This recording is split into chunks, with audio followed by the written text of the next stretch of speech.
EPFO account थिले मिलिबो 21,000। October 10 तारिख जाए समय बस करंतु एही काम।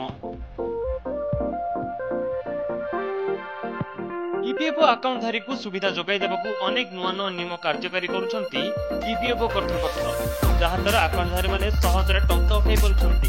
एक्टिव रहितबा ईपीएफओ अकाउंट धारी को पई आउ एक बड़ घोषणा करिसंती कर्तृपक्ष। भविष्यत निधि संगठन बा ईपीएफओ निज सदस्यों को पई एक प्रतियोगिता आरंभ करिछि। ए प्रतियोगितार भाग नै ईपीएफओ सदस्य पूरा 21,000 टका जीति परिबे।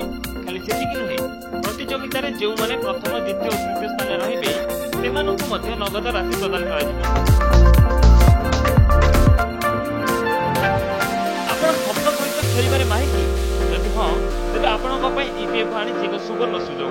कर्मचारी भविष्य निधि संगठन बा ईपीएफओ एक स्वतंत्र ऑनलाइन टैगलाइन प्रतियोगिता आरंभ करिछि, जेउथिरे निजर सृजनशीलता देखाई नगद पुरस्कार जीति परिबे। ई प्रतियोगितार उद्देश्य होछि लोकक चिंताधारा एक टैगलाइन परिणत करबा, जहा समस्तक स्वर पलटि जिवो। अर्थात एक छोट धारी या सीधा सड़क लोकक सह जोड़ी होई परिबो। ई प्रतियोगिता 10 अक्टोबर 1 तारिख आरंभ होई सारिछि। अक्टोबर 10 तारिख जाए प्रतियोगिता चलिबो। अर्थात ईपीएफओ सदस्य ମାନଙ୍କ ପାଖରେ टैगलाइन प्रतियोगिताରେ भाग ନେବା ପାଇଁ ଏବେ ବି ସମୟ ଅଛି। ईपीएफओ ସଦସ୍ୟଙ୍କୁ କେବଳ ଏକ टैगलाइन ପ୍ରସ୍ତୁତ କରିବାକୁ ପଡ଼ିବ ଏବଂ ଅନଲାଇନରେ ଏହାକୁ ଦାଖଲ କରିବାକୁ ପଡ଼ିବ। ବିଜେତାମାନଙ୍କୁ ଦିଲ୍ଲୀରେ ଆୟୋଜିତ ହେବାକୁ ଥିବା ईपीएफओ ପ୍ରତିଷ୍ଠା ଦିବସ କାର୍ଯ୍ୟକ୍ରମରେ ଯୋଗ ଦେବାର ସୁଯୋଗ ମଧ୍ୟ ମିଳିବ। ଅର୍ଥାତ କେବଳ ପୁରସ୍କାର ନୁହେଁ, ईपीएफओ ସଦସ୍ୟଙ୍କ ପାଖରେ ନିଜର ପରିଚୟ ସୃଷ୍ଟି କରିବାର ଏକ ସୁଯୋଗ ମଧ୍ୟ ରହିଛି। प्रतियोगिता संबंधी सूचना पर एक क्यूआर कोड मध्ये जारी करछन्ती ईपीएफओ कर्तृपक्ष।